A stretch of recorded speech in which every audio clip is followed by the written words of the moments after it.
sont très Clémence, je crois que vous êtes habillée d'ailleurs de circonstance, avec un très beau t-shirt Star Wars. Vous nous emmenez dans une exposition sur Star Wars à voir au 116 rue de Turenne à Paris jusqu'au 4 septembre. Et oui, le principe de cette exposition nommée Les fans de la galaxie, ici expliqué par Michael Timsit, le commissaire de l'exposition.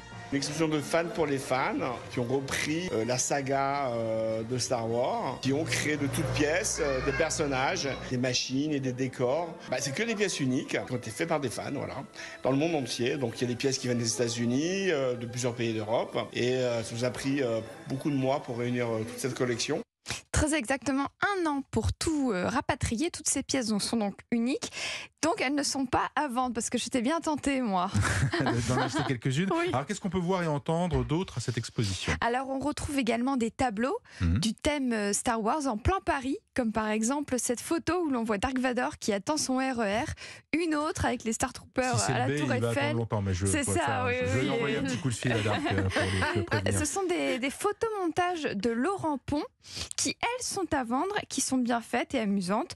Nous retrouverons également des personnages en taille réelle, à côté de qui on peut poser. Évidemment, Yann Solo, Dark Vador, les clones. Et surtout, on peut se retrouver en plein univers Star Wars. Alors on a essayé de recréer des univers pour que l'exposition soit immersive. Beaucoup de bruitage, beaucoup de lumière. Et on a recréé 3 planètes de la saga. La planète Andorre, qui est la planète un peu, c'est la jungle, la végétation très dense, où il y a les petits nounours Ewoks. Donc oui, les nounours Ewoks, oui. 3 planètes sont représentées. La planète Tatooine, Andorre, et celle de glace haute. La fameuse, effectivement. Et donc, alors, pour info, Star Wars, c'est le 2e ou 3e, je pense que c'est le 2e blockbuster véritable de l'histoire. Et le premier, ce sont les Dents de la Mer. Par surprise. Et le principe est assez simple. Les salles gardent l'argent du popcorn et le distributeur, lui, prend l'argent du ticket. Voilà, c'est comme ça que ça se passe, en tout cas aux États-Unis et en France, assez différemment. Et il n'y a pas d'âge d'ailleurs pour aimer Star Wars. Il n'y a pas d'âge pour aimer Star Wars. J'ai fait la connaissance de Charlie et Denis, très attachants, un grand-père et son petit-fils, tous les 2 fans de la saga. Écoutons. Tu t'appelles comment?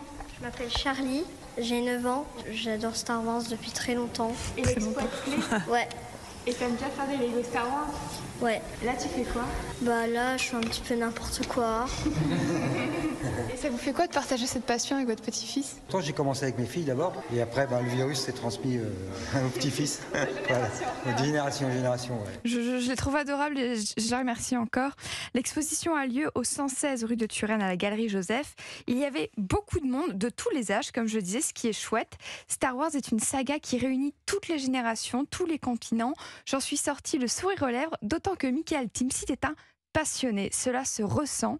Il est un commissaire d'exposition ému de voir qu'il y a autant de familles, des enfants, des grands-enfants, des adultes, des gens de tous les âges qui viennent à son événement.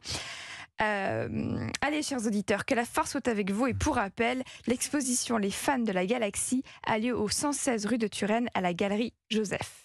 Tout à fait, pour une quinzaine d'euros en gros, je crois. C'est Me ça. semble-t-il, si j'ai vu sur le site. 12 pour les moins de 18 ans, 16 pour les plus de 18 ans. Voilà, là ça c'est précis, jusqu'au 4 septembre.